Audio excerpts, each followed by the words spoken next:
From upstate New York to the Pocono Mountains, the iRacing IndyCar Open Championship heads to its season finale. It's Pocono, 3 corners, but the title will be decided here tonight. For the final time in 2021, we welcome you to RaceSpotTV and coverage of the iRacing IndyCar Open Championship. My name is Arjuna Kankipati, delighted to be joined by my Powerslide Motorsports teammate, as always, Wilson Nadeau. We have a guest commentator as well. The king of the bricks, Brandon Traino, joins us for this season finale. Live timing and scoring powered by our partners at ATVO. You can follow along by heading to RaceSpot.tv/Indy to follow along with your favorite team and drivers. Wilson, this 12-race season has really flown on by. What a way to close things off, though. It's going to be a very exciting race here from Pocono. We're expecting pack racing to be the name of the game. Yeah, Arjuna, good evening for you, also for Traino as a guest commentator tonight. Very happy to have here in the commentary booth with us tonight. And I mean, it will depend on the driver's strategies because it will be pretty much a three-stopper with a big fuel window. But you know, when the yellow flag eventually comes out, everything can change. But yeah, unfortunately, everything that has a beginning must have an end, and here we are to the great season finale. Very happy to see a lot of big names joining the race today. Some guys from i5G, Joshua Chin as well, and that probably will add a lot of emotion to the race. And of course, it won't be easy for the championship contenders to get there and to win this race tonight, Arjuna.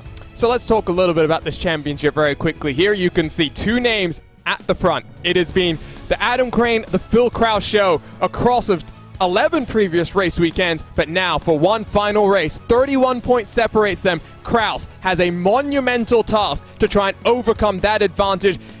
It was a great race from the Worldwide Technology Raceway. If Kraus had held off Adam Crane for second, he'd be leading the championship by 3 points. Just shows you how important each and every race is here on a Monday night. Alexander Van der Sat looks to continue a very strong campaign for him. Sits in 3rd position. Adam Blocker, of course, missing in action. So Van der Sat should secure 3rd in the championship here today. Of course, fights between the likes of Isaac Morris, Andrew Wood, 5th and 6th. Robin Glennix has had a pretty good season across the 12 rounds of the championship. He sits in 7th with the always quick Chris Wilhite, Andrew Marquez, and Rashad Craig rounding out the top 10. Brandon, great to have you here on RaceSpotTV. We are at the Pocono Raceway, Long Pond Road and Andretti Road in Pennsylvania. It is a very fun racetrack, high speed, high demands on the drivers here today. Yeah, hi Arjuna, hi Wilson. What's going on, everybody? Yeah, excited to be here as a guest commentator. This season's finally coming to an end, and we got a little battle for the championship. So we'll look for some exciting racing tonight. And I'm going to start with you, Brandon, as the Apex Racing Academy driver coach. When you build a setup for a track like this, of course, really high speeds, we're talking, 200 miles an hour plus. I mean, 360 kilometers an hour, I should say, the cars are getting up to in qualifying. What is important when you're trying to balance trimming yourself out to get that top end speed versus dialing in what are 3 very different corners across the racetrack? Yeah, it's always tricky coming to Pocono, like you said, the 3 different corners, but you got to get a good balance for the corners because if you get them wrong, they're such long straightaways that you're just compounding your time loss. So finding the right balance, especially for turn 1, that's going to be key this race. And what turn 4, of course. Turn 1 modeled after the Trenton Speedway, 14 degrees of banking. Turn 2 modeled after the Brickyard, the tunnel turn with 8 degrees of banking. Turn 3 after the Milwaukee Mile, just 6 degrees of banking. Wilson, it's a fun track. You said you don't like the short tracks that we've seen over the recent couple of oval rounds. I have a feeling you like this type of racing we're going to see here today. Yeah, I love it, Arjuna, to be honest. At Indy and especially here at Pocono as well, it's such a fun track. You must really work hard with your in-car tools and always keeping pushing to the limit, going as close to the wall as possible. Carry that momentum is key to have a good lap performance, but also, as Trainer pointed out very well, we need to find a balance between speed and downforce, especially for turn 1. But in the long run, you can always do something wrong in terms of in-car tools and ending up burning your tires. So it will be very interesting to see what drivers can do. I think that due to the track conditions might be slightly packy race, so pit stops, it will be very important to try to open that gap and get the drivers out of their draft, so we'll have to wait and see. But yeah, a very promising race ahead of us tonight, Arjuna. Qualifying is done, 85 laps on the board. Let's turn up the most famous song in all of esports. Let's go trackside in the Pocono Mountains to take a look at our starting grid in our season finale.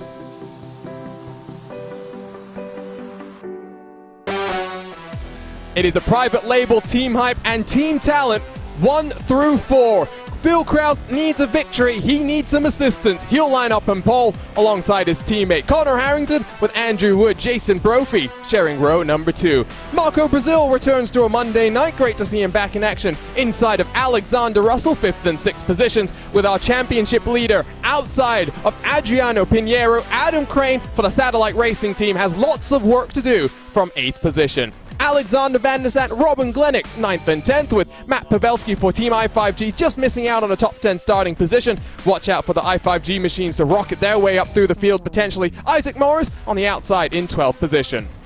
Alexis Newsom, the hyperstar, Brendan Lichtenberg, 13th and 14th position, with Andreas Ike and Andrew Marquez, 15th and 16th. Jacob Oster in the green and gold for Team i5G will line up in 17th alongside his teammate Christopher Demerit, with Rashad Craig, Gil Ribeiro 19th and 20th. A disappointing qualifying performance, to say the very least, for the King of Chins. He'll be in 21st inside of his teammate, and the only driver not to set a qualifying lap time, Austin Espety. So we have a lot of the private label, team hype, and team talent cars. Expect them to work together over the course of 85 laps to try and hand the championship to their teammate. And Brandon, I think you've just mentioned it as well. This is about getting the championship for Phil Kraus.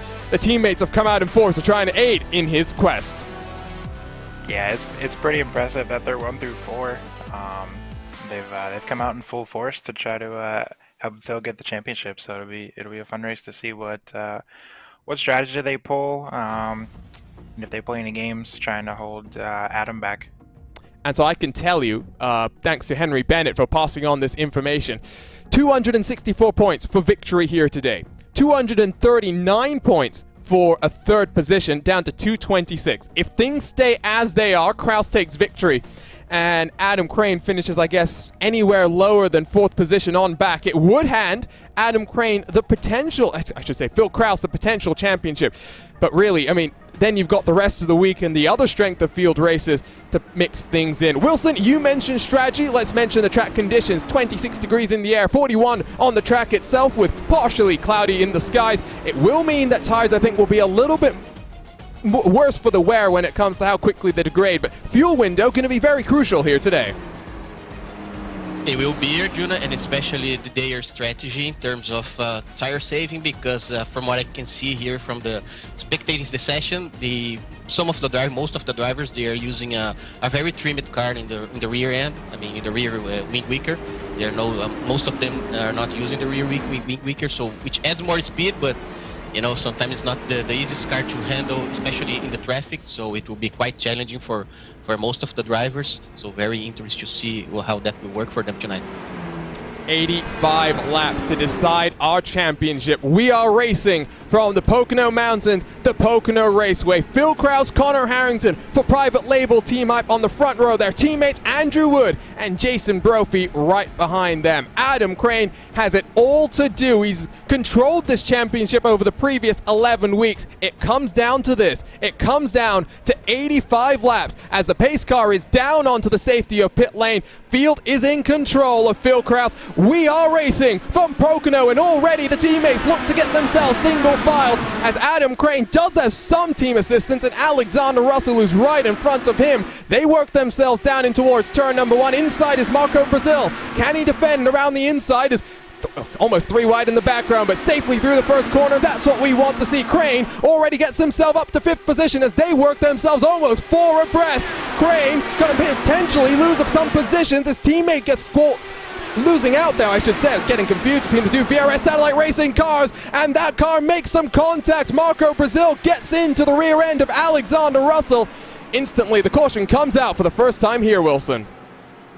Yeah, unfortunately, if the yellow flag came out, it was a very interesting start of the race, especially for Crane, because he had nowhere to go in the front stretch, but he was very smart to keep in the outside line and find his momentum right there. But yeah, unfortunately, Ben Marco just got in contact with another car and everything. We had the first caution already in the race. Yeah, there you can see the 4 wide as it was the 2 machine. Adriano Pinheiro, of course, Brazil's countrymate, that slung it down the inside, dirty air. Marco Brazil, just nothing he could really do in terms of getting that car turned in. And well, Brandon, dirty air really going to be the name of the game when it comes to dealing with the heavy traffic we expect to see over the course of this race. Yeah, you can see right there, Marco just got a good little whiff of dirty air from Crane in front, and just you immediately lose the downforce and shoot right up the track. It's unfortunate, but hopefully the other guys will take note of that and hopefully adjust their weight jackers and ARBs. Of course, open setups. And it's not just about those setups, but the in-car tools. Does anyone come down onto pit road this time around? I would be shocked, absolutely shocked to see that happen, to be honest, Wilson, but you never know. Not exactly sure what the fuel number is, to be completely honest, but you never know. People might try something different here.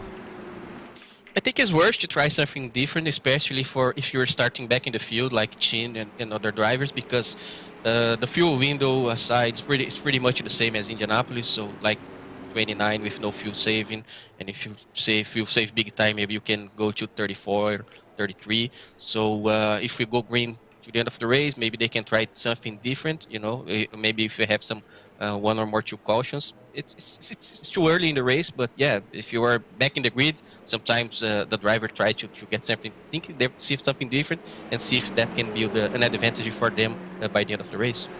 And so Brandon, it's what, about 28 laps on the fuel, so it does divide itself fairly evenly into an 85 lap race. Jacob Oster, Gil Ribeiro, Christopher Demare, Austin Espety, Joshua Chin, they're down onto pit road, so clearly those cars starting back in the pack electing to come down early. Yeah, you're that far back, you might as well take some fuel, try to play a strategy game, maybe run a little bit longer and catch a break with a caution. First caution is out. Hopefully not too many to close off our season. And the final IndyCar broadcast, official IndyCar broadcast on RaceSpotTV, at least for the time being. We started during the lockdown last year with the iRacing IndyCar series. Of course, the longer races are stretching across the calendar year. Carried that forward to the start of the season, watching Brandon Traino take home his first championship in this IR18 and the IndyCar Open Championship. One of the few drivers who have won across 3 generations of IndyCars. Season 2 saw Adam Blocker regain his throne. Season 3 has been a roller coaster to the very end. And while the RaceSpotTV broadcast will come to a conclusion after today, Apex Racing TV have picked up the gauntlet and they will carry on in Season 4 with continued coverage here on a Monday night. Some big movers on the start as well there. +5 for Robin Glennox. I think +6 for Brendan Lichtenberg. So clearly, Wilson, when we see these sort of pack races, as I think it's just a little bit of fuel saving going on here as they try and catch up with the cars in front. So I think it's only 5 or 6. It's moving around all the time. These restarts are going to be crucial even when we go single file this time around. Yeah, exactly, Arjuna, especially because we were able to see right in turn 1 on the restart with the guy from, what's his name? It was the guy that Marco crashed. He had an issue right there and had to lift big time. It was a very important moment from him, but then he just lost speed out of turn 1. That's why he started losing a few spots, which allowed Crane to get by him in the outside. And yeah, especially because when you're in cold tires, the first lap is so important to play with your in-car tools, you know, to find the right balance in the car, because you need to push hard to defend yourself and try to get some spots, but at the same time you must respect the limit. If you push hard too much, then you can end up crashing by yourself, or even worse, hitting someone else. Lights are off on the pace car, so we'll get back to racing. 4 laps in the books, 3 cars retired, or at least down on pit road. Marco Brazil, Alexander Russell, and Alexis Newsom, a revelation in the Lionheart Speedway Series. And for Adam Crane, it does mean that the one consolation that he had was having a teammate to work with himself. Now it's not going to be as easy. He's got to contend with the might of the Team Talent, private label, Team Hype. And Brandon, you are right. There is definite front-end damage on Robin Glennox's car. I guess he's going to have to come down onto pit road this time around. Yeah, I was just looking at that. I'm not sure if he knows if he has damage. Hopefully he does. But we are going green this time, so if he stays out, turn 1 could be pretty interesting for the guys behind him. He's pulling down to the inside, so I get the feeling he's at least aware, if not entirely sure what to do. Caution out on lap 1 here from the Pocono Raceway. We get ready to go back to green. Benny, the pace car driver, down onto the safety of pit lane. Robin Glennox is indicating he will follow. We go back green. Private label, Team Hype, Team Talent, they pull away from the rest of the field with Robin Glennox making his way down on towards pit road. This time around, it's much cleaner at the front of your field. There's still single file right behind him as well. Already a challenge coming from Andrew Wood to the inside of Connor Harrington as they work their way through turns 1. Already 8/10 clear of the chasing pack behind. Almost 3 wide once more. Andrew Marquez, I think, in the middle of the sandwich. No, he's down on the inside. Alexander Van der Sat in the middle. Andreas Light getting pushed around the outside line by Rashad Craig. Through the tunnel turn they work. Jacob Oster, I think, also getting around the outside of Andrew Marquez. Van der Sat loses out. Inside line clearly not where you want to be. But out of turn 3, first green flag lap in the books. Phil Kraus knows he needs to win, Wilson. He'll lead across the line. Yeah, he's leading across the line, so this time a cleaner start compared to the first start. Drivers just trying to adjust themselves to the car conditions, and very good to see the teamwork between the Kraus teammates and helping out him and doing a great job. Pretty sure Kraus will be very strong tonight with that more difficult to other brain. Very happy to see this guy right here, Adriano Pinheiro as well. He's a very good driver and became the Fixed Series champion, and very happy to see him trying his chances also here in the Open Series. Pretty sure he's a very talented driver and can learn a lot from his this season, and maybe be a strong contender in the coming seasons, Arjuna. Isaac Morris has gone and passed Adam Crane for that 7th position, so Crane back where he qualified as pops out just behind them. Alston Espety to the inside of Andrew Marquez, the New York native. Outside line clearly going to work out and get that momentum. Marquez now gets the run on Rashad Craig. We saw Pinheiro do the very same thing to get on past Matt Pavelski. 2 wide, 2 deep as Rashad Craig being challenged by Andrew Marquez. Now having to try and figure out who all of these cars are. Around the outside sweeps Austin Espety but doesn't get the run. Oh wait, no. Brandon, I'm going to have to complain to you a little bit because your teammate is running in that close squares livery. He is getting myself very confused right now as here we go, 3 wide. Yeah, I was wondering if you were going to catch that. No, Chris goes bottom of 3 wide here, heading up to turn 1. Really far deep in the pack based on his qualifying start, so hopefully he starts working his way forward because even though there's a long race to go, he's pretty far back there.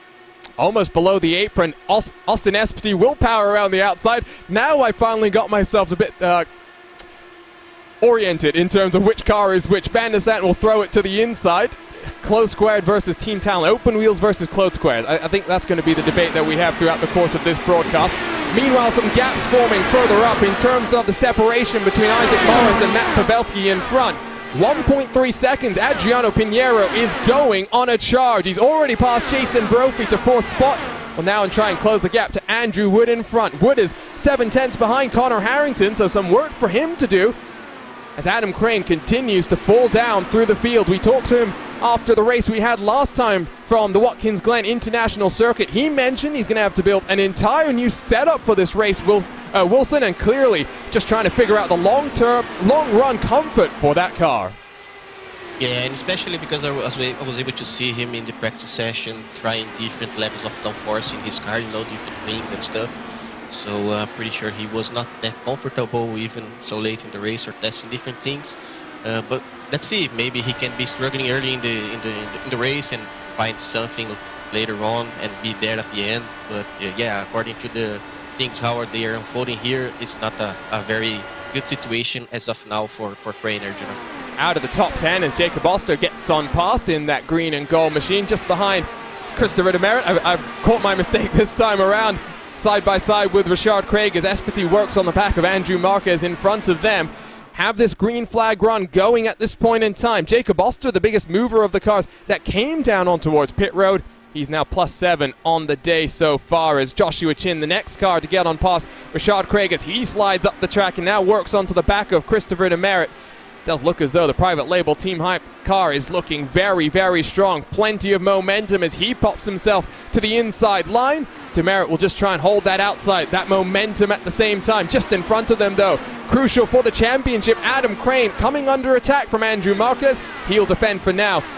Brandon, at a track like this, how much can you do during the race to adjust your car, not just with your in-car tools, but coming down onto pit road, maybe getting some wing adjustments as well? Yeah, it's tricky, you know, with the three corners being different. You can adjust your weight jacker, you know, based on every corner if you feel like that helps you. I personally don't like doing that. I like being very simple.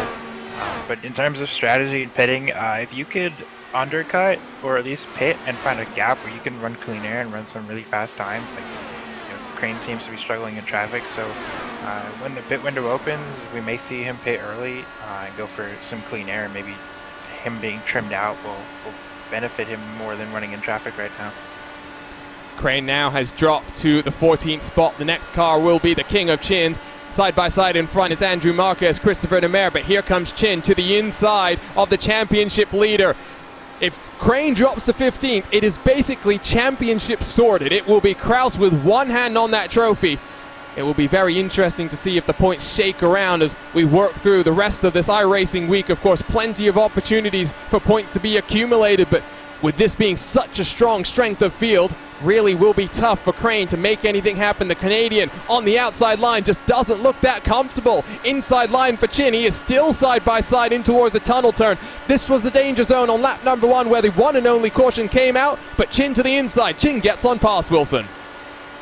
Yeah, very nice move by Chin. He tried, I mean, in the front stretch and also to the back stretch. But yeah, it's kind of funny to see what is going on with Crane, because I don't know if he had some kind of damage on his car, because it seems to be lose a lot of top speed. I'm not sure if he's trying to save fuel or something like that, but it's kind of a odd situation at this point in the race. But he's falling down a lot of spots, and you know, for maybe he can be a setup is not feeling comfortable, but pretty sure he will try something different to get stronger to the end of the race. Let's see. Trying to take a close look at his car, but looks at least for the time being it's not too much damage as Alexander Van der Sant will sling it down the inside. He's another car that is really struggling, 8 positions down from where he started. Rashad Craig holds on to the position. There have been some pretty big movers and some pretty big losers. Andreas Eick +8 into 7th. Jacob Oster, Christopher Demerit, they're +7 respectively.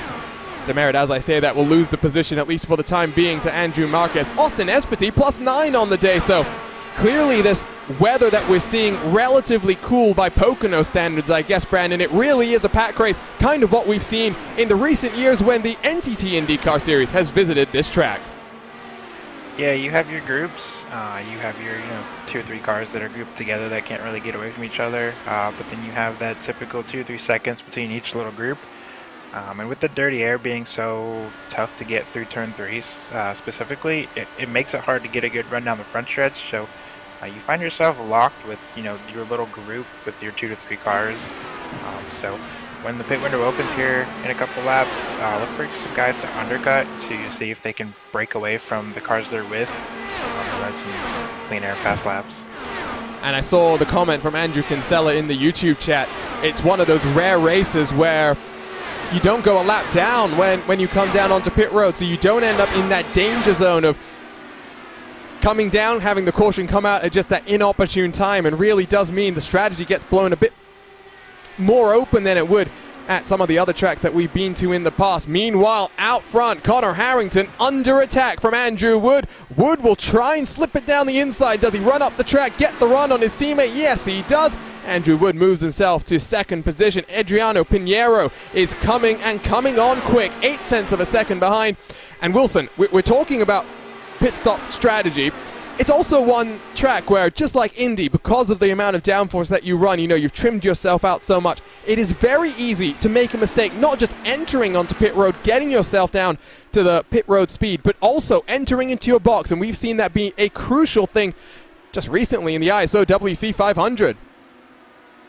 Yeah, indeed it is, Arjuna, because we have to nail the PT entry if you want to get something out of it, to make something different when we pit and get a better fuel window or something like that, you know, to build a gap compared to the other drivers that you are fighting with.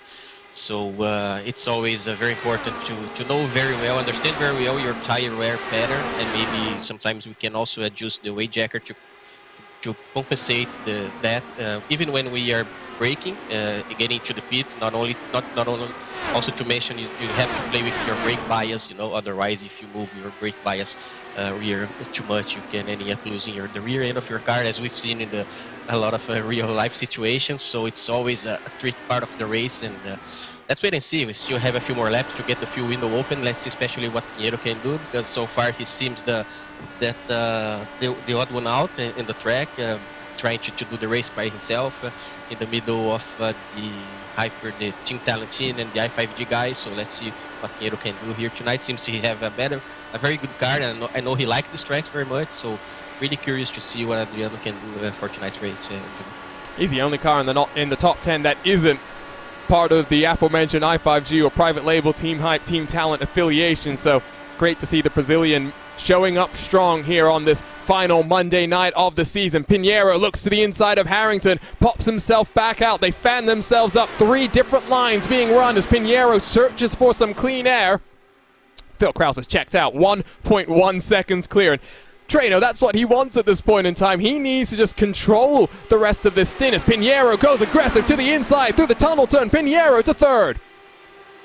Yeah, really good move coming through the tunnel turn from Pinheiro. Like you said, Krause really wants to break that draft away from his teammates. I know that they're teammates, but if I was Krause, I'd want to break that draft and just have a nice, easy race with, you know, no pressure behind me.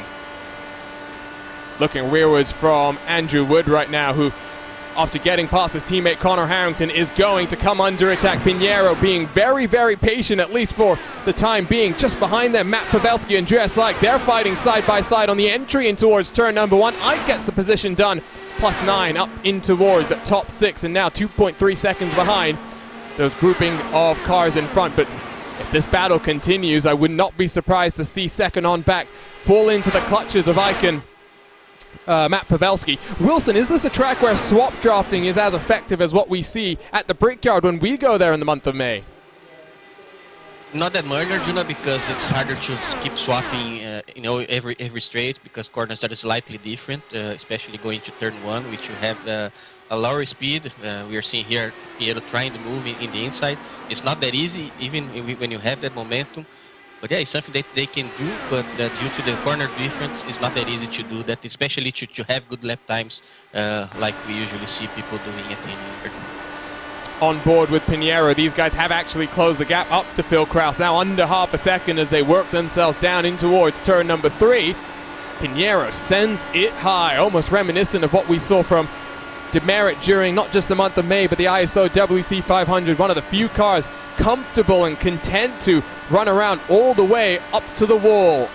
Down into turn 1, Pinheiro just a little bit too far behind, but he does the same thing as Wood goes to the middle, finds that clean air, but here will come the run, here will come the Brazilian as they work themselves in towards turn 2. Is Pinheiro close enough? Espiti has gotten past the Hyperstar. On board with Pinheiro, he throws it to the inside of the tunnel turn. Don't think he's got the grip as he'll slide up the track, has to get out of the throttle. Wood holds on for now. Yeah, you see how hard is that, Arjuna, when he gets the dirty air ahead of him. From the moment he tried the inside line, he just got all the dirty air coming from Krause. Had to lift big time. Maybe he can try his chance going around in the outside from Andrew. But, you know, it's just a guess game. You have to do the right move in the right corner at the right time. It's not always easy, but sometimes you can find yourself a bit lucky and get a good move on that. On the edge of the top 10, Brendan Lichtenberg, Austin Espiti, Joshua Chin, they're having a fun fight. Plenty of iRacing IndyCar experience shared across these three drivers as Espity works all over the rear end of Lichtenberg to the inside of the Hyperstar. Espity comes. We saw this just before, but I think once again, inside line, just not giving you that grip at this point in the run. Already 24 laps complete in this race, and of course, with a 28-lap fuel window with one caution on the day so far, we are not far away from seeing pit stops underway. Pinheiro is already on the back wing of Phil Kraus. He'll throw it to the inside, but he'll slide up the track once more. He is really struggling to get this move done, but Brandon, he's got a rocket of a machine right now as we've got a driver down onto pit road. It's Joshua Chin. Very early stop. Yeah, Pinheiro's absolutely flying. I'm really impressed with his speed. I think the only reason he can't get around Wood right now is because Kraus is there. The two cars combined to give him really dirty air. So hopefully he can come up with a really good pit stop and jump them both here. I would have to assume as well that Chin has knocked the wall down at some point because he's been in the box for 20 seconds and counting. Day might be done for the king of chins. Pinheiro is not just challenging for second, he's challenging for first. To the inside of Kraus he will go, but I think he's just a little bit too far behind. He will slot himself back into second, but this becomes interesting. Kraus knows that he's got to focus on the championship rather than the win here today. And Wilson, I have a feeling he might not fend off the challenge from Pinheiro too much now. Yeah, I think so. I think Kraus will try, but will not try something over-aggressive because it seems that Pinheiro has a very good car in his hand, and maybe we'll try the move in the inside or in the outside. We'll have to wait and see. But as trainer has mentioned, that Pinheiro has a lot of top speed right now, so very impressive to be able to sustain the car up front up to now, and here we go. New race leader, it's Pinheiro. 6 positions gained from where he started. But now Kraus, what does he do? Back to the inside he will go as they work themselves down in towards turn number 2. Kraus gets the over-under, gets the position back as Pinheiro will have to now get himself sorted.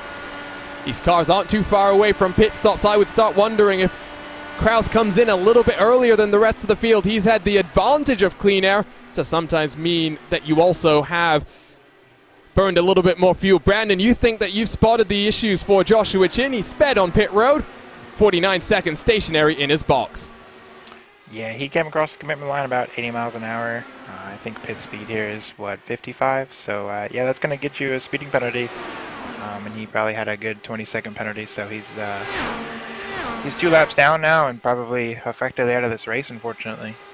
Austin Espity has also come down onto the lane. He's 1 lap down as well. Interesting strategy calls up and down through the field. Meanwhile, out front, still back and forth, these two come. Pinheiro in second, the Bread King. Interesting moniker. I would like to be the Bread King. Get some pizza in my belly after this one. In towards the start-finish line, they will come. 28 laps in the books. Pit stops will be imminent as Matt Pavelski, the latest car to dive his way onto pit road. Pinheiro looking strong. Can he get the run then out of turn 1 this time, Wilson? Yeah, he did, and apparently it seems that they are trying the leapfrogging game, you know, try to keep swapping.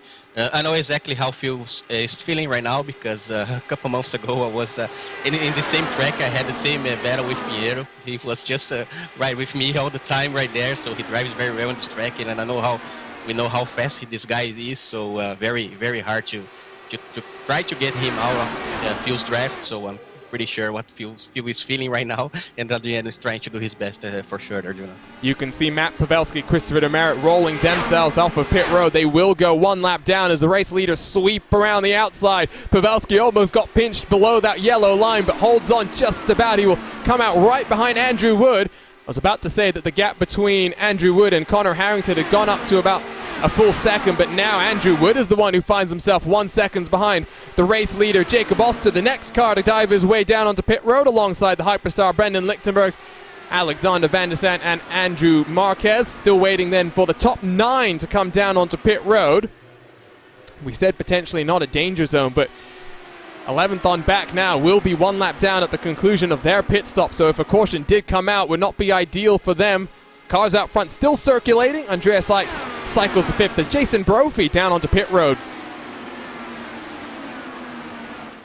And Arjuna, another driver that we haven't talked too much so far, it's Christopher Demerit, who is already doing a great race and trying to build his way to the grid, and always strong to see Chris what he can do. You know, he just tried to go for the undercut. And Chris is always strong in such kind of track. I'm really curious to see what Chris will be able to do by the end of the race. Kraus has now dropped to third. Pinheiro has come down onto the lane. The private label Team Hype cars split their strategy. Harrington is down. Phil Kraus has tucked up behind Andrew Wood, and I think is now just doing a bit of fuel saving. Brandon, you might also think that in dirty air, the first time that Kraus is having to contend with it, he might be struggling now, trying to get on top of his tools.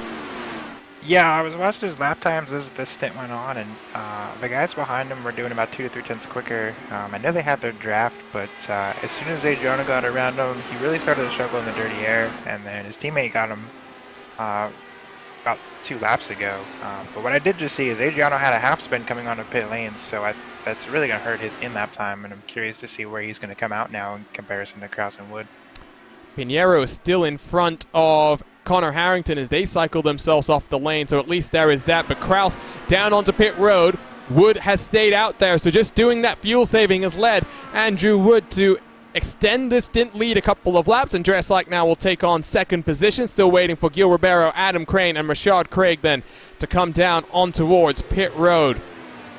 Kraus will get into his box, slides his way into the box. He was quite aggressive on pit entry during the ISO WC 500. In a couple of occasions, I think we saw him already had reverse gear queued up and ready to go. 9.4 seconds stationary then. Pinheiro and Harrington working their way across the start-finish shape.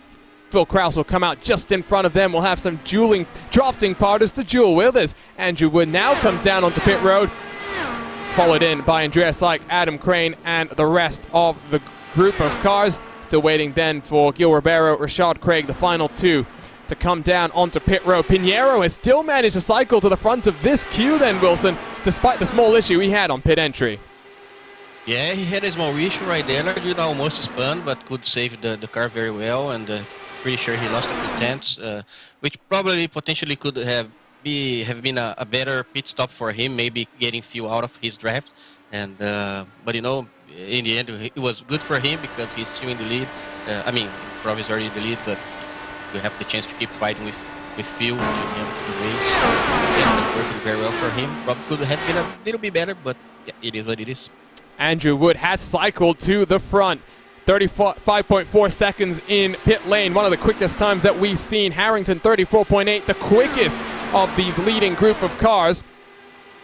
Phil Kraus now net 4th position as Gil Ribeiro finally comes down onto the lane. He's followed in by Rashad Craig, Andreas Like, Matt Pavelski squabbling over 9th position as Ike holds off the challenge from Pavelski, at least for the time being. Demerit just in front of these guys. Demerit will be plus 12 once they cycle in front of Craig and Ribeiro, who are stationary and getting their service at the front, though. Pinheiro versus Wood. Pinheiro through turn 1 almost gets up into the path of Andrew Wood. Wood powers around the outside. He'll hold on to first position, Treno. Yeah, the outside's really good through turn 1, holding off the car trying to pass it. It's a really good option to defend people, but you know, the other thing is that long back straightaway gives Pinheiro a really good draft down in turn 2. You can see him running high through 3, trying to set up a good run down the front stretch and maybe make another run at him down in turn 1. So it will be 35 laps in the books then as we work our way out of the first fuel window and in towards this middle portion of the race. From the Pocono Mountains, it is Andrew Wood, Adriano Pinheiro, Connor Harrington, Phil Kraus, and Jason Brophy, the top 5. They have broken away from Andreas Like in 6th to the tune of 5.6 seconds. And crucially, when we come to the championship picture, Wilson, Kraus sits in 4th, not where he qualified by any stretch of the imagination, but Adam Crane, championship leader coming into this one, sits in 16th position.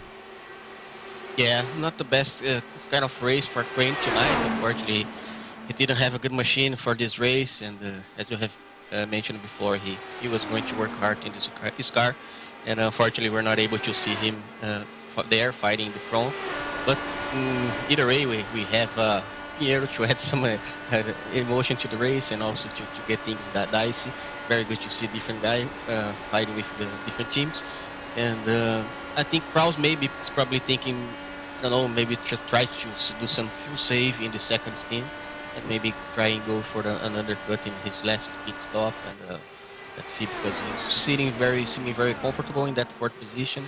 Maybe just play the fuel save game to try something different later on in the race, Arjuna. Now, we usually say never trust a commentator's math, and that's definitely true when it comes to my case. I mean, those who've watched Lionheart competition in 2020 will know that for sure. My co-commentators, I trust their math just a little bit more. Of course, we got the King of the Bricks and Wilson Nato alongside for the action. How much fuel saving can Kraus really afford to do, as I think we are going to see... Oh, I thought for a second Marco Brazil was going to roll himself back out onto track, but clearly whatever damage he's sustained is significant. Still 7 laps down, he's in 20th position. Actually, so no, he has managed to roll himself off a pit lane and has been rolling around down the field. Has worked himself onto pit road, still 7 laps down.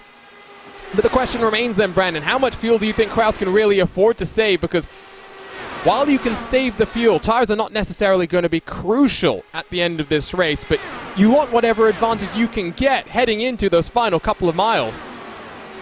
Yeah, I'm curious to see what his strategy is here. He's behind 2 of his teammates with Adriano leading. We do have the ability to adjust fuel maps, so he could be running a little bit higher fuel map to run a little bit leaner engine. So yeah, I'm curious to see what happens, to see if he tries to go long here and generate a shorter pit stop this last time around, or if he undercuts and has a shorter pit stop because he has to fill up less and he pits right with the window open. So yeah, again, just curious to see what he's going to do as his teammate Brophy looks to his inside here into turn 1. Kraus will fend him off, at least for the time being. Kraus, who made his Lionheart IndyCar Series debut from the island he shares a name with, Phillip Island. We had a chaotic race there a couple of weeks ago. Me and Wilson did in this very championship. Spent about as much time on the replay as we did watching the live action.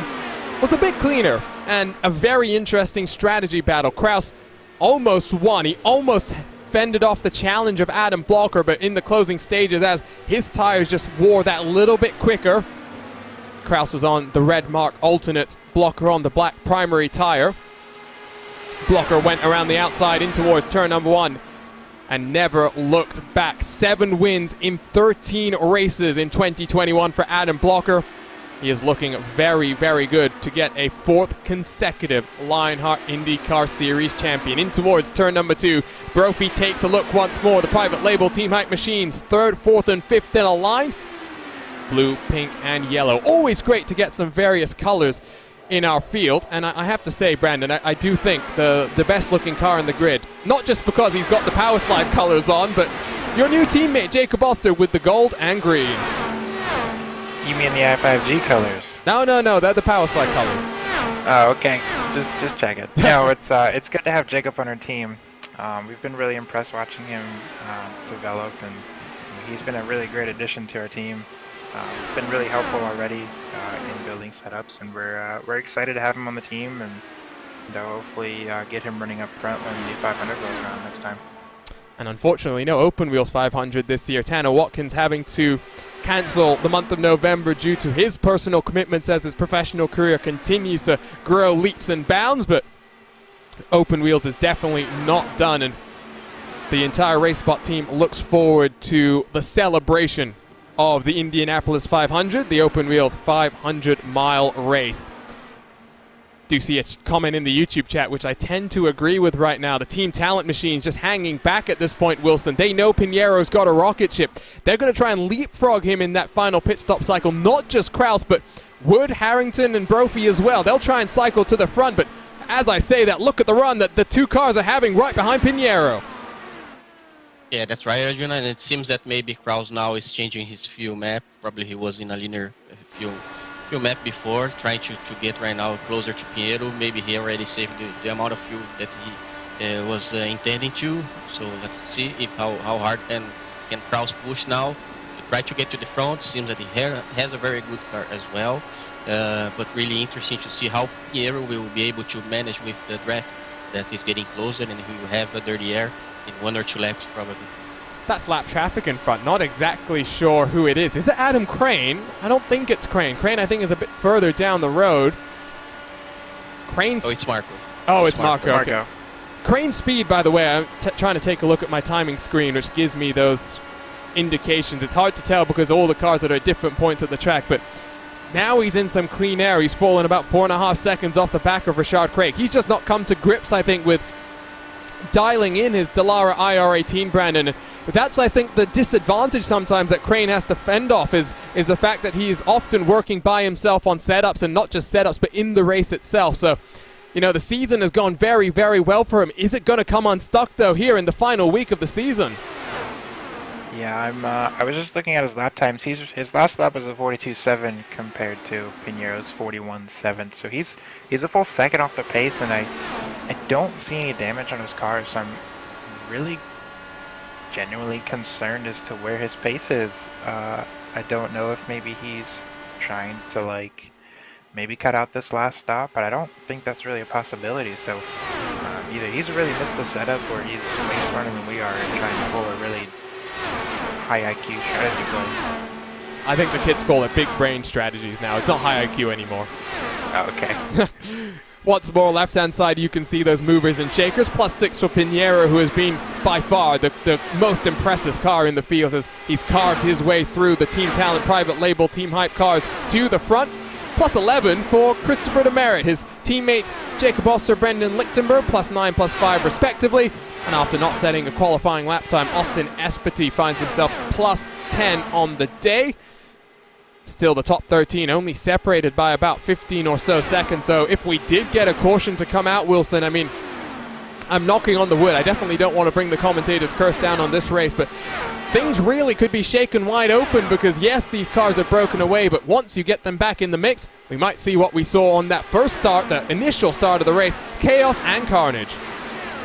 Yeah, that's right, Arjuna. We can definitely see chaos and carnage if eventually a new yellow flag comes out and other cars get back in the mix. So, yeah, hopefully, I probably wouldn't like to see that. I'm really looking forward to see this race getting to the end of the race in the green flag condition and see how Team Talent will be able to play their strategy against Pinheiro, fighting by himself up front, because there's a huge chance from Team Talent to get their move under the next pit stop. But yeah, you never know. Sometimes you can do a small mistake and lose some tenths, as we have seen early in the race with Pinheiro almost spinning his car getting to the pit stop. But yeah, pretty interesting race so far in terms of strategy, and as Trino mentioned, not sure if Crane is trying something different, and very crazy that we are not able to read that up to this point in the race.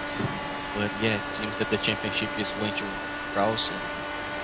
I don't want to evoke the commentator curse as well, Arjuna. So let's just wait and see. I think it's just good that we don't have Lorenzo in here, because anyone who watched the ISOWC race at Road America knows that he couldn't say anything nice about a driver without them suddenly coming unstuck. And it's funny that I mentioned that race at Road America. Isaac Morris went for the ride of his lifetime. An interesting roller coaster experience in Elkhart Lake for him as he hit something mysterious in the ground.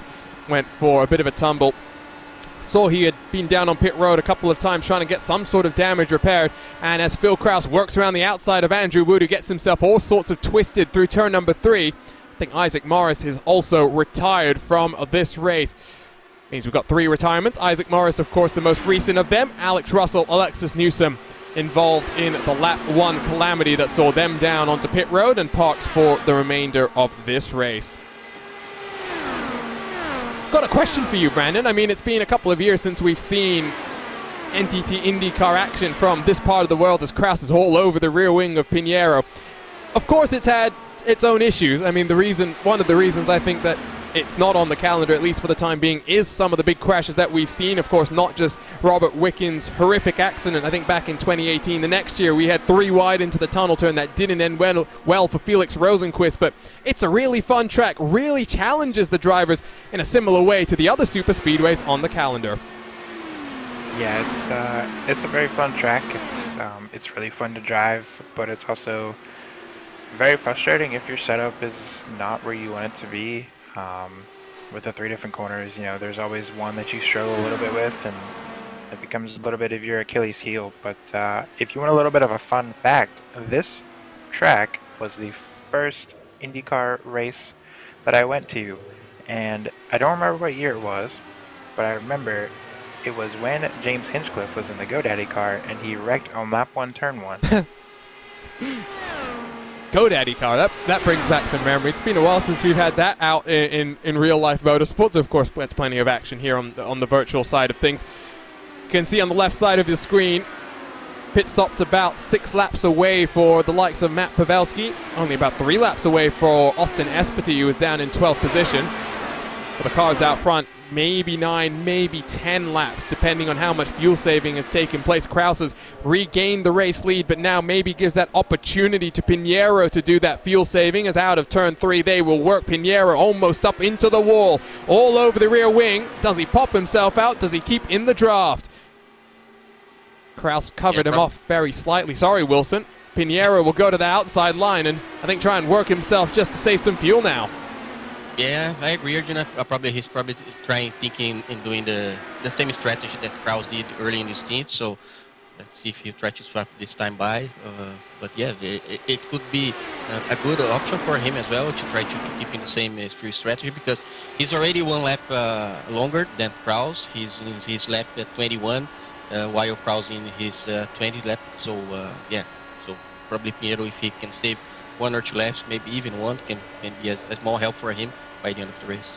Looking rearward from the championship leader. Here comes the race leaders to put 1 lap on the Canadian Adam Crane. Pinheiro will get on through. Kraus will be the next to follow. It has been a difficult day, to say the very least, for Adam Crane. But now he knows his championship hopes basically rest on the rest of the week and potential other races where he could accumulate some much-needed championship points. He's still side by side with Kraus, as Andrew Wood will be very kind to his teammate there and lift out of the throttle and let Kraus, I think, try and just work himself past Crane. Has given Pinheiro an 0.8 of a second advantage at this point in time, so Pinheiro might be able to break the draft if this continues. Which way does Kraus choose to go? He will throw it to the inside. Will he commit to the corner and sling it up the track? He's gotten in front of Crane. Will he slide up into the groove? Yes, he will, and now we'll try and work on closing that gap in front of him. Yeah, we were able to see how nasty their air can be. Arjuna, Kraus had to lift big time. Lost a bit of momentum in that lap, so Adriano could build a small gap, but I'm pretty sure Kraus will be able to get here once again. You'll have the chance to see them keep swapping. And of course, the NTT IndyCar series will come to a close in just a couple of weeks' time. It's going to be an interesting way to close out the season. For the first time, we will go to the streets of Long Beach for our championship decider, and the way that things have gone in the past couple of weeks with Alex Palou having multiple engine issues. Will be very interesting to see if he can rebound from that. Of course, first though, it is a trip to Portland, September 12th. Live on NBC. Then a week after that, down to my neck of the woods, the WeatherTech Raceway Laguna Seca, once again on NBC. Great to be on network television. And to close off the triple header, the Acura Grand Prix of Long Beach. 3 road course races. 3 very different road courses, to say the very least, as well, Trey. Now, I do have to ask you, I know you're the king of the brick, so definitely maybe feel a bit more comfortable on the ovals, but we've got some really fun road courses coming up to close out this 2021 season. We do. As much as I hate to say it, and when I first started running Long Beach on the sim, it's grown on me. It's definitely one of my favorite tracks. In real life, it's got a lot of history, so I am definitely looking forward to that. And correct me if I'm wrong, but the last time we ran in Portland, was there a really big wreck in turn 1 on that one again? Yes, there was. I mean, that turn 1 just kind of lends itself to it, as on to pit road come Demerit, Van de Sant, Pavelski, and Marquez. Demerit will win the race between those grouping of cars. Pavelski and Marquez pretty close, as the New York native will tuck up behind the orange Team i5G machine. As around comes the race leaders to put these guys that 1 lap down. About 35, 36 seconds, the total pit road time. So given the gap that we're seeing, they are indeed going that 1 lap down. Still 3 or 4 laps to go for Pinheiro and Kraus. And of course, we're into silly season as well now, Treno, which obviously means that you've got all sorts of rumors about which driver is going to be driving for which team next season. It sounds like a driver that we have been enjoying watching his remarkable recovery after what was a horrific accident for him from Bahrain in Formula One competition. Romain Grosjean has been having a bumper opening campaign here in the US of A, he might be driving for Andretti Autosport next season. Yeah, I think me and everybody else who's a fan of IndyCar has been really impressed with his rookie campaign with Dale Coyne and Rick Ware. It's pretty special to see somebody from F1 come over and jump right into IndyCar and, you know, get the pole at the first Indy road course race and, you know, contend for a win. And he was super quick at the Worldwide Technology Raceway last time they went racing. His first oval taste. And I don't think they focused too much on the strategy last time. It was very much just send him out there, go have some fun. He made some incredible passes. And now we'll make that step up in competition. Was there damage on Jason Brophy's car, or was I just seeing things? His car looks okay, so might need to go get my eyes tested as he works his way through turn number 2. It'll be interesting to see who comes down first. I would have to assume, Wilson, it's going to be Pinheiro. Maybe not this time, but the next time around. He's working lap 28 on the stint. Oh, he's coming down this time around. Yeah, he's coming this time around. You know, this time he was able to nail his pit entry, or at least not they're getting close to a spin. See how fast he can be. Probably Kraus will be 1 or 2 laps later. It will be important to see how fast can Kraus do his pit stop as well, because the undercut seems a bit stronger tonight, because you were able to get out of pit and do a very, very flying first lap. So I was even thinking maybe if Kraus would try to anticipate his pit stop and add less fuel, you know, to get the lap advantage compared to Pinheiro, but he's still on the track. I'm pretty sure that both strategies can work. We just don't know that for now. Kraus, Wood, Brophy, Ike. Yet to come down, but Wood is down this time around, followed in by Jason Brophy in that bright yellow machine. Brophy looked like he was pushing it on the entry in towards pit road. We will have to wait and see if there's a speeding penalty to come down onto the number 6 private label team hype machine. Andreas Ike is the next car to follow his teammates in out front. Leaves Kraus, Gil Ribeiro, Richard Craig. Only cars yet to make their second and final trip down onto the road. Matt Pavelski and Brendan Lichtenberg squabbling on the edge of the top 10. They will cycle slightly further up once Ribeiro and Craig are down onto the road. It is a Team 5 train of car, Team I5G train of cars. You have Jacob Oster, Matt Pavelski, Brendan Lichtenberg separated by just half a second as they come across the start-finish line. Kraus into his box then for the final time today. He needs to nail this pit box entry.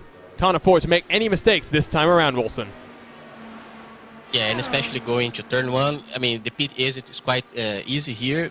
However, the car getting into turn 1 with cold tires and a fuel load might be tricky sometimes, especially if you have to choose a different line, if you have traffic side by side with you.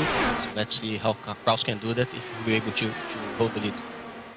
So there comes Kraus, there comes Pinheiro trying to duck and dive to break the draft as Connor Harrington gets on past Austin Espety, who is now 2 laps down after spending 70 seconds in his box, so clearly 80 seconds in his box. So some significant damage onto that number 10 car is in through turn 2. These cars will work. Kraus half a second clear of Pinheiro. Andrew Wood net 3rd position. Connor Harrington 4th, 2.5 seconds behind then is Jason Brophy, who has slid back in this pit stop cycle. Not sure exactly what happened there, Trano. It's indicated 1 second longer on the pit road. Maybe just being a bit too cautious on the entry instead of being a bit too aggressive like I thought.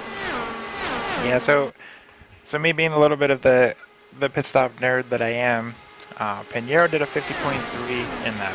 Kraus had a monster in that, and he was about 5/10 quicker. So that's why there was that huge gap between Pinheiro and Kraus on pit exit. Now Pinheiro was up to speed and had to undercut Kraus a little bit, so that's why they're still 1 and 2. Brophy was just a couple tenths slower than his teammates. So not really sure why he's dropped back, but he's still. Oh no! As I say that, he's outside the draft range a little bit. Hopefully, you know, someone slips up in front of him, he can catch just a little bit to kind of pull him back into this. But as of right now, his chances of winning are falling out of his hands. But a top 5 is still very possible right now. 21 laps to go as Kraus and Pinheiro still swapping back and forth for the race lead. Andrew Wood, almost got myself confused there. I was getting conflicted. Do I want to talk about the championship battle? Do I want to talk about Andrew Wood? He's had an up and down season, Wilson. I mean, we've had the pleasure of talking to him a number of times here over the course of the season. It's been great to see him regularly on a Monday. That's what we want to see, right? More and more drivers regularly racing in the strength of field races. The other interesting thing about racing for the first time on the week is it means that you don't have much time to practice. As Andrew Wood says, who needs practice? I'm going for the race lead. Yeah, very nice move by Andrew right there, trying to get the race lead. Let's see if he can complete his pass here, right here in the turn 2. But I agree with you, Arjuna. Yeah, the series is always growing up.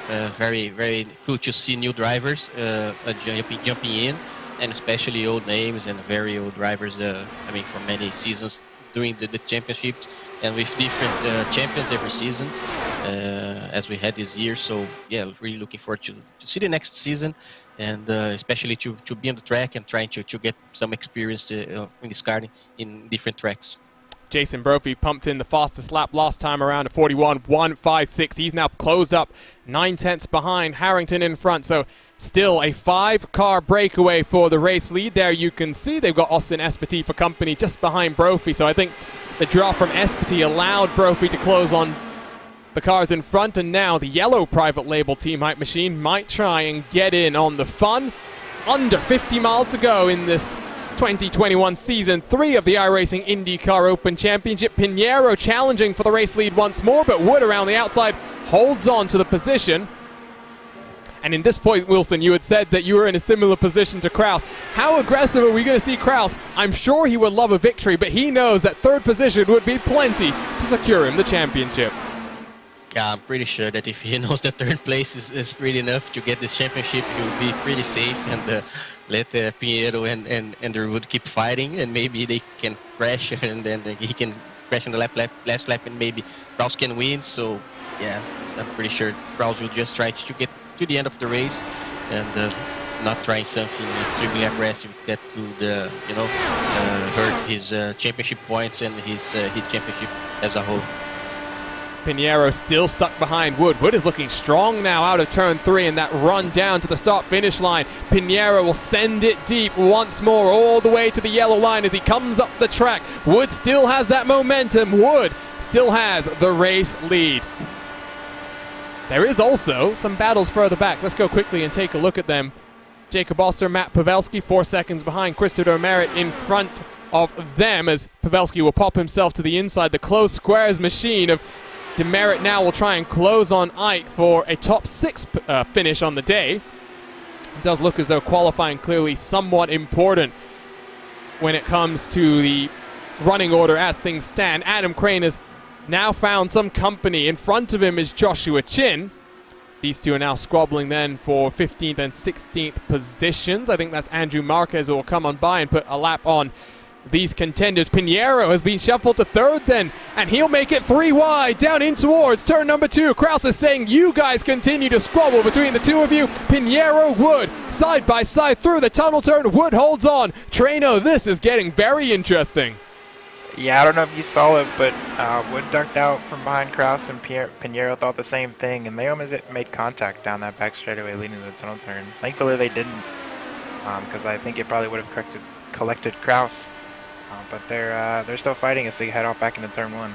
Pinheiro will move to the inside line. Jason Brophy now all over the rear wing of Phil Kraus as they work themselves through turn number 1. We've got 15 laps to decide our season. 15 laps to decide a victor here in the Pocono Mountains. Phil Kraus has been now passed by Jason Brophy.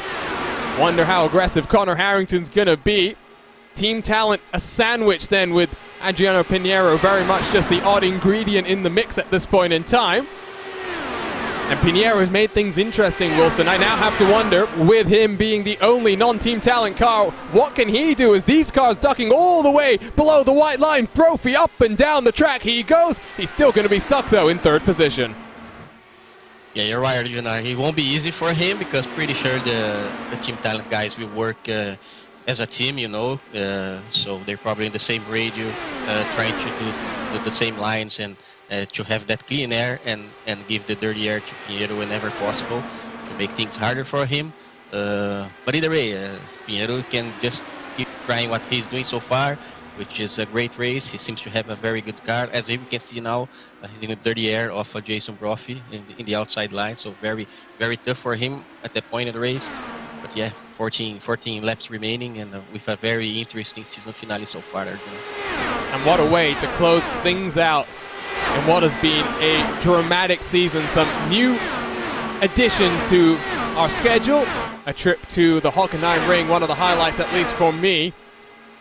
But now Brophy to the inside, to the race lead, comes that yellow private label Team Hype car. He was about 2.5 seconds adrift at the conclusion of that pit cycle.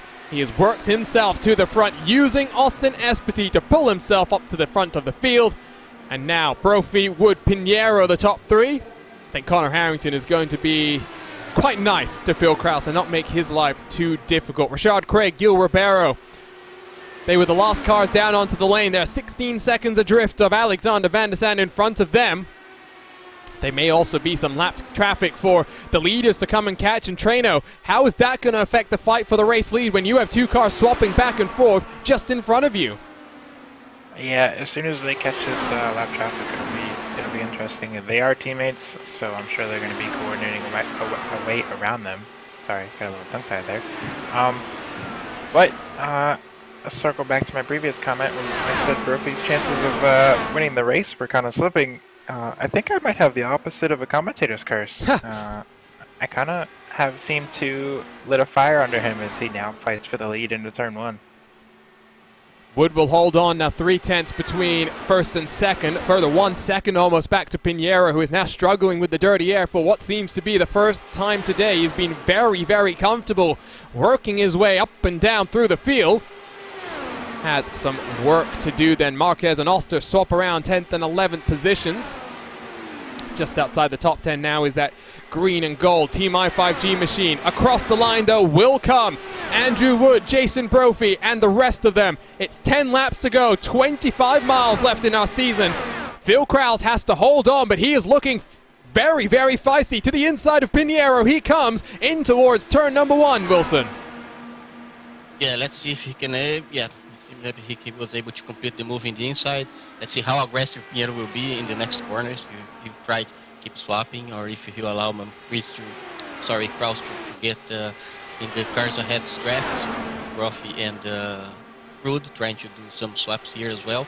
Yeah, it seems that, as you have mentioned, Pinheiro seems to be struggling a little bit by this point in the race with the dirty air in his tires. So not sure if he was something that maybe he tried something different, or being more aggressive, and ending up burning his tires in his last stint. But we still have 9 laps to go. And there's plenty of chance to everything to get changed by the end of the race. And now the interesting thing is, with the way that drop weeks work, we've got, 12 rounds of the championship, but only your top 8 will count to your points total at the conclusion of the season. I'm trying to now do the math and figure out what this means with Crane having a poor race. What does Krause actually need in terms of the points to make himself our series champion? Pinheiro will get on through for third position. Harrington now will get the run out of turn 3. I don't think that's what Krause wants to see. If he drops to 5th, things might be getting closer and closer in the title race, Treno. Yeah, if I was Krause, I'd be a little upset with my teammates here. I'd kind of shuffle me back to the field, but I think with Crane being P16, he's got a really good gap in terms of overall points, no matter where he finishes, to probably clinch this championship here tonight. But like you said, with the drop weeks, this could end up being a drop week for Crane, so that could, shuffle the whole order, change up the math a little bit to make it closer than we think. Trying to now get some outside assistance to help me on the math right now, so we'll try and see if we can get that help and figure things out. Just a reminder in terms of what the points will pay out, though, at the conclusion of this race. 264 for the victor, 251 for second, 239 for third, 226 for fourth, and 214 for fifth. So Krause, at a minimum, if things stay green, he holds on to fifth. Still looking like it would be a decent points haul for him. Definitely looks like for Adam Crane, this would be one of those 4 drop weeks. Brophy and Wood now very close together as Pinheiro is clear. Pressure from Harrington, but he's now looking to try and close that advantage. 6 laps across the line. This time around, Brophy to the inside, Wilson. Yeah, and Harrington had a bit of momentum going out of turn 3, almost clipped the wall, and had to lift big time. Then Kraus were able to get by him. Pretty sure that Kraus just got sweaty going out of turn 3, but everything went well, and luckily we didn't have a crash at this point of the race. I really hope we don't finish this with a caution. I mean, 1 caution in this entire race. It's been an exceptionally clean race, and I mean, still have 14 cars on the lead lap, and while these guys out front are relatively single file just behind them. You gotta just tag the wall. Oh, that's going to make things interesting then. Out of turn 3, opens the door for Kraus to slide it down the inside. Kraus back to a podium position. How much damage then is on the Brazilian's car, Treno? He has quite a bit of side pod damage, and anybody who runs this car knows that any little bit of side pod damage is instant speed loss down the straightaway. So it'll be interesting to see how he battles back here. Actually, I take that back. It seems to have popped out with a little bit of magic. So maybe he hit it flush and maybe just knocked the toe out a little bit as he dives back to the inside of Kraus. The iRacing gods smile on Pinheiro, who almost slides into the rear quarter of Phil Kraus. Counter Harrington will slide then into 4th position. Pinheiro shuffled to 5th spot is a private label Team Hype. 1, 2, 3, and 4 out front. Jason Brophy back to the lead of this race. 4 laps to go. These two now 1.7 seconds clear of the cars behind, Wilson. Yeah, very unfortunate for Pinheiro, but yeah, Kraus had a very lucky on that. Be able to get back the 3rd position, and meanwhile in the front it seems that Brophy and Wood, they are not able to keep swapping as they were able to do earlier in the race, maybe due to the tire wear or just some trying different strategies. So I think for Kraus is pretty much in a better situation right now, and really looking forward to see the end of the race and how these guys will play out in the remaining laps. I am pretty sure 3rd place secures Kraus the championship. Now we'll have to wait until we get to the post-race show and get the ultimate clarification from the powers that be and the guys who are actually doing the math week in, week out, but I do think 3rd will get him that championship. And I thought for a while, the move at Gateway that Adam Crane made around the outside on the final lap, on the final corner of that race, would have secured him the championship. But it has been a very difficult day for him here today. It has been a disappointing way to close off the season. He sits in 16th, the championship leader, with his main rival 3rd on the grid. 3rd in the race, I should say. 2 laps to go here, 2 laps in the season. Brophy versus Wood. Wilson, who do you think is going to come out on top? Yeah, I think I'll pick Brophy. Let's see if he try a move in the last corner and see and get the draft to do a photo finish with Andrew. I really would like to see it. It would be fun because it seems that Brophy is just holding back right there, trying to do the right move at the right time. So I think there's a chance for Brophy to try something different in the last lap. Let's see. Wood defends all the way to the inside. 2.5 miles left in our season here on the iRacing service. The private label Team Hype car has the run, but he doesn't want to go down to the inside. He gets fed the dirty air by his teammate in front. All that momentum gets checked up as we come down in towards turn number 2. Back and forth, trying to break the draft is Andrew Wood. His first victory on the season, and what a way to close off the season it would be. Brophy, though, sends it to the outside of the tunnel turn, gets the run in towards turn number 3. One final corner. Has Brophy done enough to be victorious here in the Pocono Mountains? It will be a drag race to the line. Who comes out on top? Brophy versus Wood. At the line, it's Jason Brophy. He's victorious to close off the season, but it's Phil Kraus, the 2021 Season 3 champion in the iRacing IndyCar Open Series. What a way to finish off 12 rounds and 12 incredible races here on RaceSpotTV.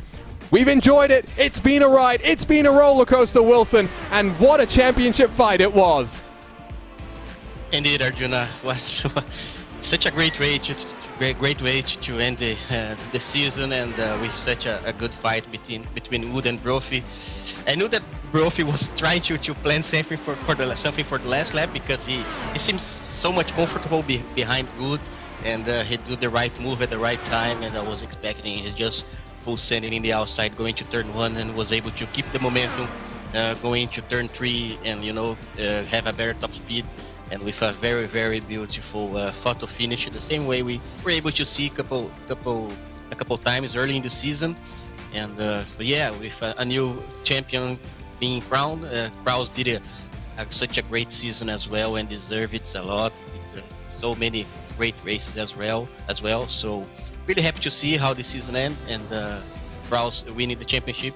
And unfortunately for Crane, didn't have the best car for tonight's race. Otherwise, things could have been a little bit dicey here. But it is the nature of racing. Sometimes we just don't have a good night, and that's what happened tonight for Crane. And luckily for Kraus, he's the new champion. Well, I gotta say, this is dicey.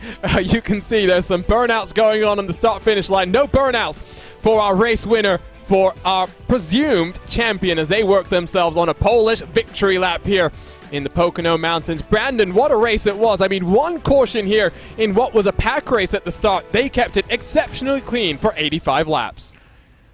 Yeah, that's just a testament to how good these drivers are. One caution there at the start. And even then, that was just a little bit of a quick incident where Dirty had caught one driver out. And he may have had the race go green the other way. But I got to say, really good race, really good win for Brophy. Glad I told him he was out of it so he can win. But I am a little bit disappointed in Wood. I feel like he had that race won. He needed to come off of turn 2 a little bit higher. And anybody knows that if he would have just held the outside through 3, he probably would have been the one in victory lane today. But Brophy got a really good run into the tunnel turn, and I'm going to guess didn't lift and just kept his foot in it and went around the outside, as Eminem would say. Around the outside, round the outside. And if you don't have that song stuck in your head, something is clearly wrong with you. Let's go ahead then, and for the final time this season, take a look at our race results. 85 laps at Pocono, just one caution on the day.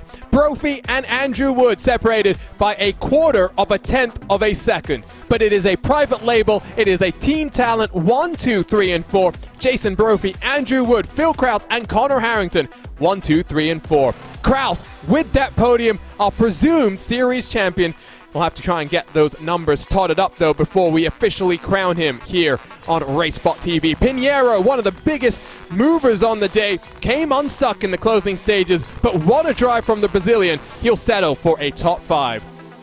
Christopher Demerit up to 6th, the biggest mover, plus 12 on the day in the team close squares machine. Andreas Seich losing at the line, less than 1/10 between him and Demerit in front. The Hyperstar crosses the line in 8th, with Matt Pavelski 9th. Andrew Marquez spoiling the party, making it not a complete lockout for Team Talent and Team i5G on the top 10. 2 different cars from other organizations complete those top 10, with Jacob Oster in that green and gold, dropping to 14th, maybe out of fuel, I think, in the closing stages.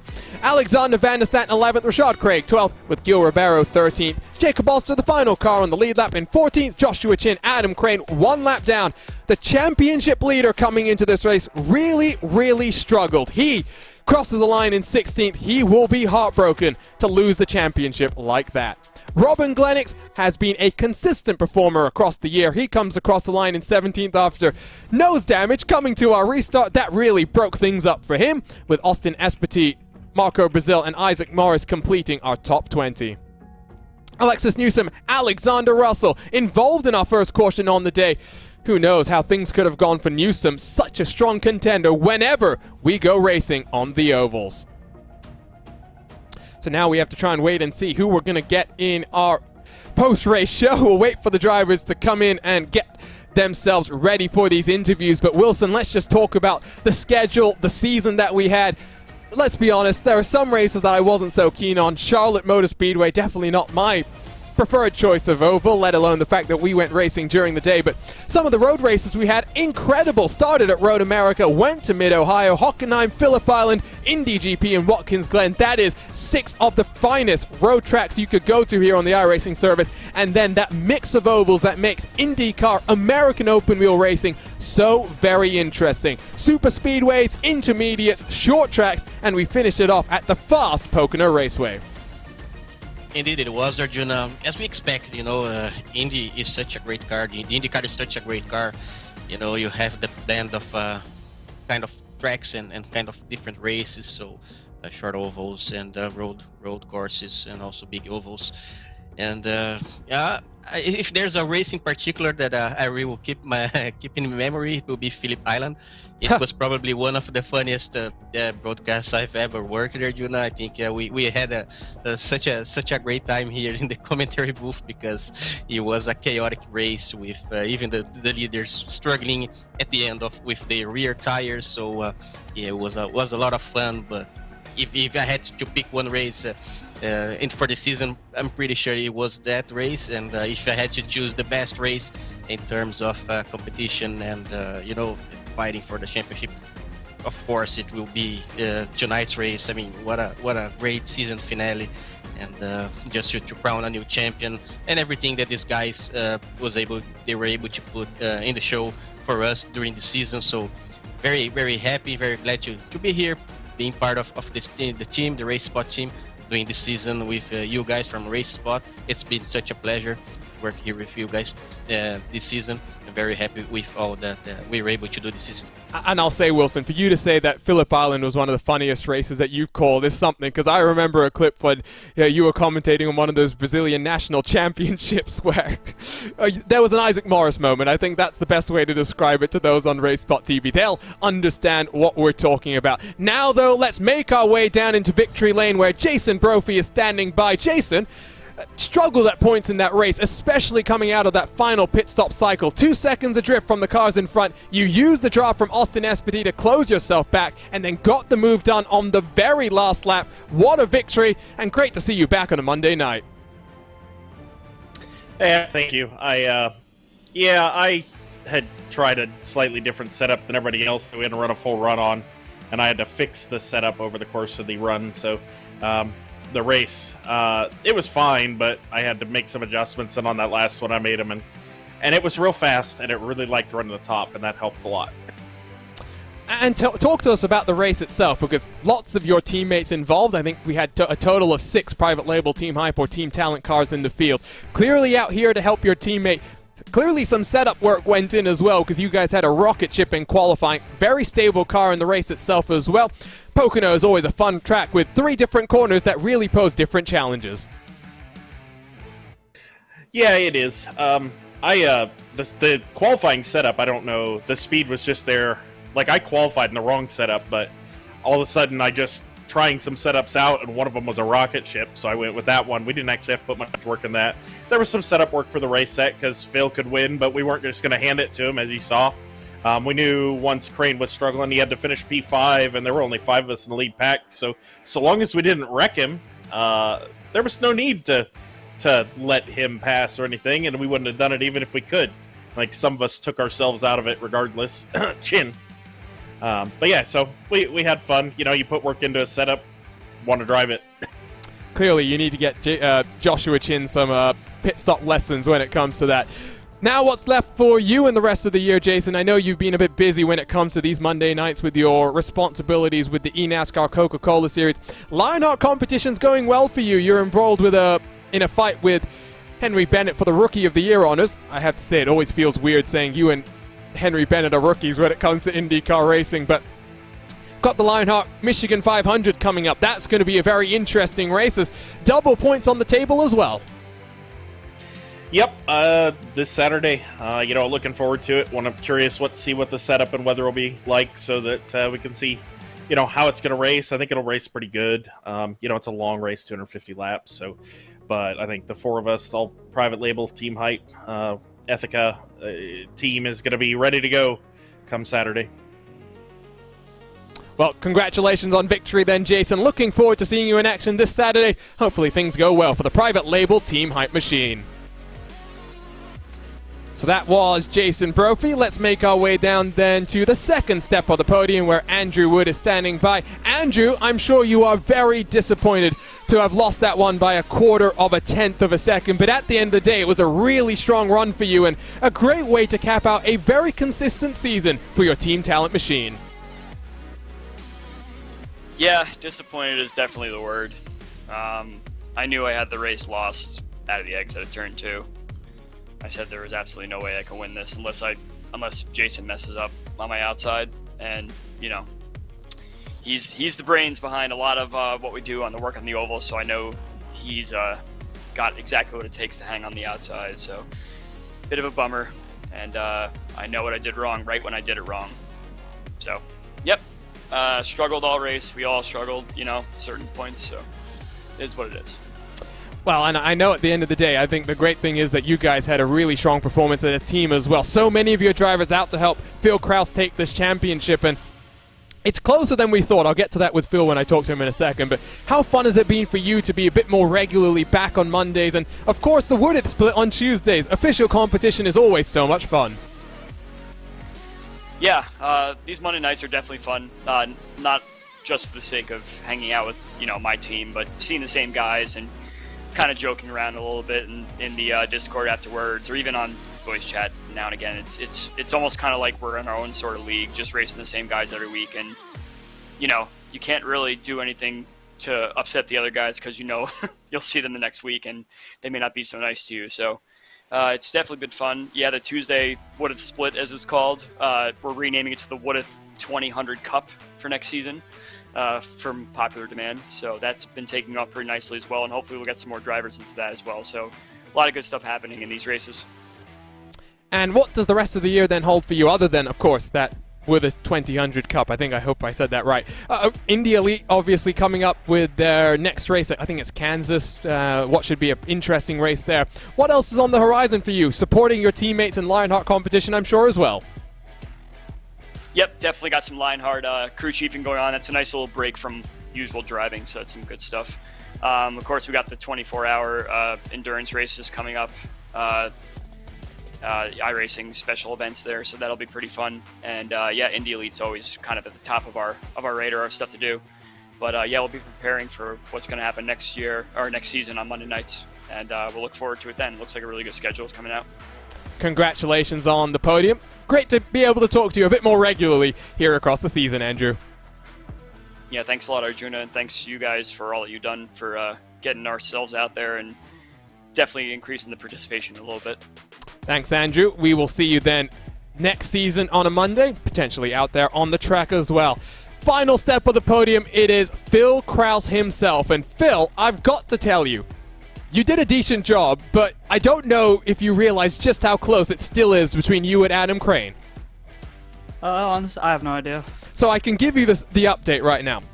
You have one hand on the championship. I think that's the best way I can put it. If Adam Crane can get 207 points in any of the subsequent races this week, which is, because it's Pocono, I don't think too much of a stretch of the imagination, he would win by one single point.